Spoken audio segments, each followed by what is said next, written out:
एक दिन की बात है। दोपहर के 3 बज रहे थे। मैं अपनी दुकान पर बैठा दोपहर का खाना खाने की तैयारी कर रहा था। अचानक से मुझे सामने से एक खूबसूरत लड़की आती दिखाई दी। ना चाहते हुए भी मेरे दिल में लालच आ गया। एक तो लड़की खूबसूरत, ऊपर से ग्राहक का लालच। मुझे पता था कि ऐसी लड़कियां खूब सारी शॉपिंग करती हैं। मैं रुक गया और उसके आने का इंतज़ार करने लगा। फिर जैसा मैंने सोचा वैसा ही हुआ। वो लड़की अदाओं के साथ चलती हुई मेरी दुकान पर आ गई। मेरी कपड़ों की दुकान थी। मैं अपनी दुकान में काफ़ी महंगे और फैंसी सूट रखता था। मैंने उसे काफ़ी सारे सूट दिखाए, जिसमें से उसने 3-4 सूट पैक करा लिए। वो मुझसे बात भी कर रही थी, लेकिन मुझे बहुत ज़ोर की भूख लगी थी। अब मैं सोच रहा था कि जल्दी से मैं इससे फ्री हो जाऊं और खाना खाने चला जाऊं। मैंने इसको पैसे के लिए बोला और पैसों का नाम आते ही उसने आंखें बदल ली और फिर उसने अपने कपड़े फाड़े और चिल्लाना शुरू कर दिया, बचाओ, कोई मुझे बचाओ, ये मेरी इज्जत लूटने की कोशिश कर रहा है। उसके चिल्लाने की आवाज़ सुनकर 5-6 लोग मेरी दुकान में आ गए और बिना सोचे समझे मुझे मारना शुरू कर दिया। और वो लड़की आराम से सूट लेकर निकल गई। मैं पूरी मार्केट और मोहल्ले में बदनाम हो गया। लोग मुझे गलत नज़रों से देखने लगे। मोहल्ले के आवारा लड़के मुझे लड़कीबाज कहने लगे। एक छोटी सी लालच ने मेरी दुनिया को तहस नहस कर दिया था। मैंने उस लड़की को बहुत ढूंढा, लेकिन कहीं नहीं मिली। खैर, वक्त बीतता गया और लोग इस बात को भूलने लगे। मेरी दुकान पर पहले की तरह औरतें भी आने लगीं और दोबारा से मेरी ज़िंदगी पटरी पर आ गई। लेकिन मैंने उस लड़की को ढूंढना बंद नहीं किया, क्योंकि मैं अपनी बेइज्जती का बदला लेना चाहता था। मैंने अपने दोस्त को भी बताया कि मैं उस लड़की से बदला लेना चाहता हूँ। इस बात को अब 4 से 5 महीने हो गए थे।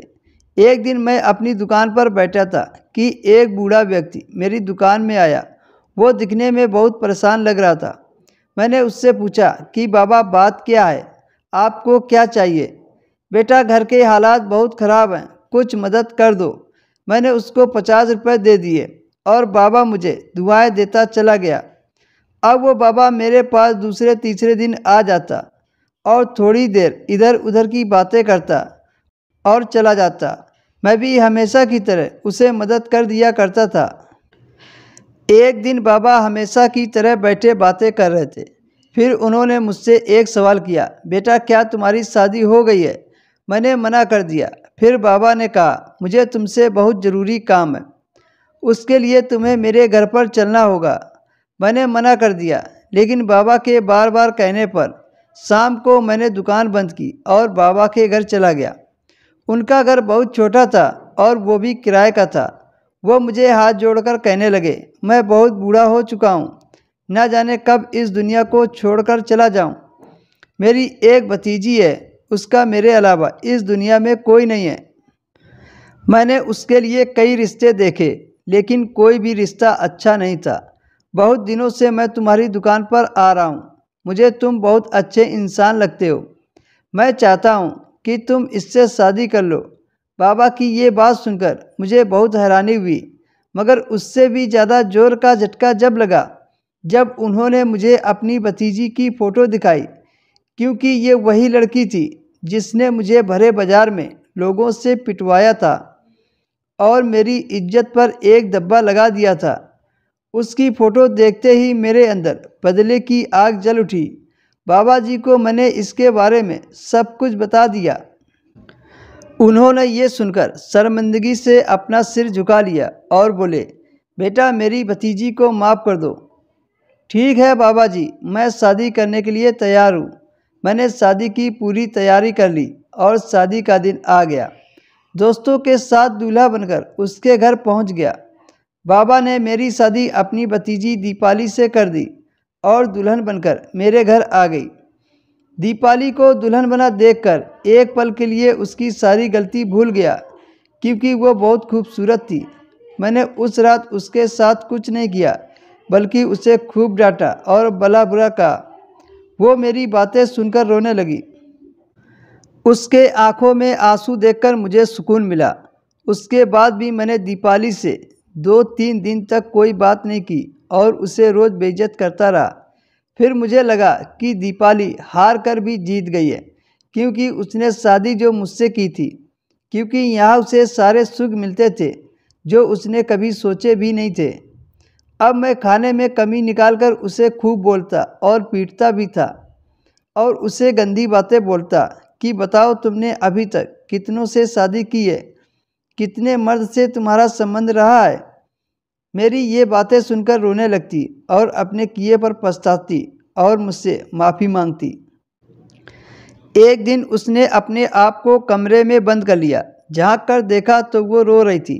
मैंने चिल्लाकर कहा, खाना लाओ मेरे लिए। तुम्हारे इस ड्रामे से मुझ पर कुछ असर नहीं होने वाला है।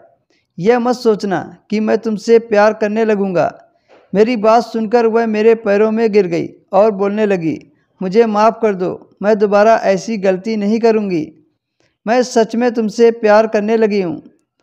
अब मैं दीपाली से पीछा छुड़ाना चाहता था और इसे छोड़कर जाने का प्लान बनाने लगा।